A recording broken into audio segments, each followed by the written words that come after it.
দিনহাটা শহরে একটি welcome gate হচ্ছে, যে ওয়েলকাম গেট ধর্মীয় মেরুকরণের আধারে হচ্ছে। এই গেটের উদ্বোধন করলেন আমাদের উত্তরবঙ্গ উন্নয়ন মন্ত্রী সাহেব। এই সাম্প্রদায়িকতার মেরুকরণ আমরা চাচ্ছি না কুচবিহার জেলার মধ্যে। কুচবিহার জেলার মানুষ সম্প্রীতির মানুষ, এখানে সকল ধর্মের মানুষের বসবাস রয়েছে। শুরু হয়ে গেছে, চালু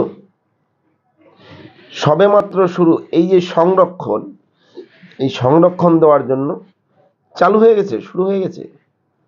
মুর্শিদাবাদ, দমকল, দক্ষিণ 24 পরগনা, এসব জেলা থেকে, কলকাতা, এসব জেলা থেকে শুরু হয়ে গেছে। এখন কুচবিহারেও শুরু হয়ে গেছে। কি হয়েছে? কুচবিহারে একটা ওয়েলকাম গেট তৈরি করেছে, সেটা দেবী দুর্গার নাম দিয়ে ওয়েলকাম গেটটা তৈরি করা হয়েছে। এটা ভারতবর্ষ, এটা হিন্দুস্তান। এই দিনহাটার ভিতরে একটা ওয়েলকাম গেট তৈরি হয়েছে দেবী দুর্গার নামে। সেখানে এই জেহাদিরা, আতঙ্কবাদীরা শুরু করে দিয়েছে।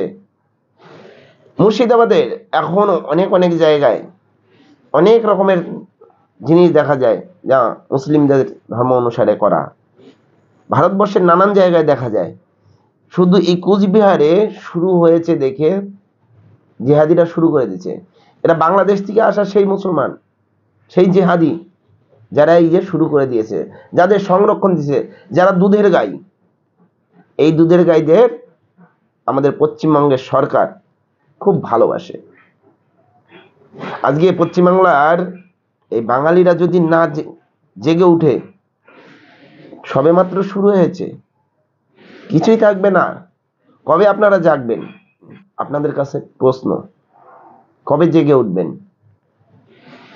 এখনো জাগার অনেক সময় আছে। যদি সঠিক সময়ে না জাগতে পারেন, বাংলাদেশের মতো, যখন বাংলাদেশে এই যে যেমন 7-8% হয়ে গেছে, তখন জেগে কোনো লাভ হবে না। তখন জেগে কোনো লাভ হবে না যদি আপনারা না জাগেন। ঠিক কি হলো আজকে কুচবিহারে, সম্পূর্ণটা শুনে নিন। আজকে আমরা মূলত ডেপুটেশনের আমাদের উদ্দেশ্য, দিনহাটা শহরে একটি ওয়েলকাম গেট হচ্ছে, যে ওয়েলকাম গেট ধর্মীয় মেরুকরণের আধারে হচ্ছে। এই গেটের উদ্বোধন করলেন আমাদের উত্তরবঙ্গ উন্নয়ন মন্ত্রী সাহেব। এই সাম্প্রদায়িকতার মেরুকরণ আমরা চাচ্ছি না কুচবিহার জেলার মধ্যে। কুচবিহার জেলার মানুষ সম্প্রীতির মানুষ, এখানে সকল ধর্মের মানুষের বসবাস রয়েছে।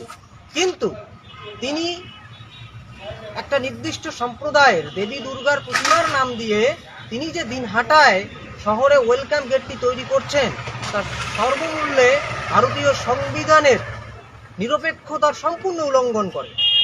এই কোথায় মনে হচ্ছে যে সাম্প্রদায়িক সম্প্রীতিকে নষ্ট করছে বিষয়টা, মানে যেহেতু কোচবিহার জেলায় সকল ধর্মের মানুষের বসবাস রয়েছে, সরকারি কোষাগার থেকে কোনো স্থাপত্য যদি তৈরি হয়, সেটা নিরপেক্ষতার সাথে তৈরি হওয়া উচিত।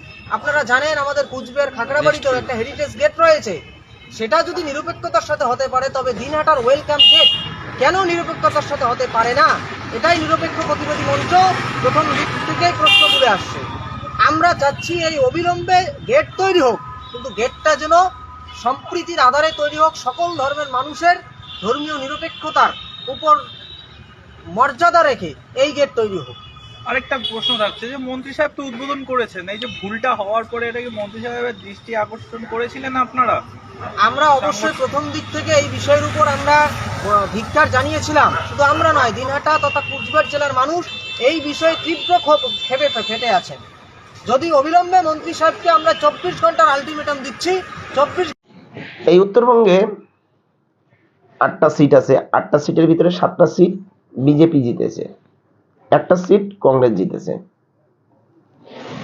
এই জিতা সিটগুলোর ভিতরেও এই যে দুধের গাইদের সংরক্ষণ দেওয়া বা তাদেরকে ছাড় দেওয়ার ফলে আজকে কুচবিহারে দিনহাটাতে শুরু হয়েছে। ভোটের সময় শীতলকুচিতে যে হারে গন্ডগোল গোলাগুলি হয়েছে দেখেছেন, এই দুধের গাইরাই করেছে। যেখানে এই দুধের গাইরা আছে সেখানেই এগুলো বিশৃঙ্খলা শুরু হয়েছে। এখনো সময় আছে, শুধরে যান।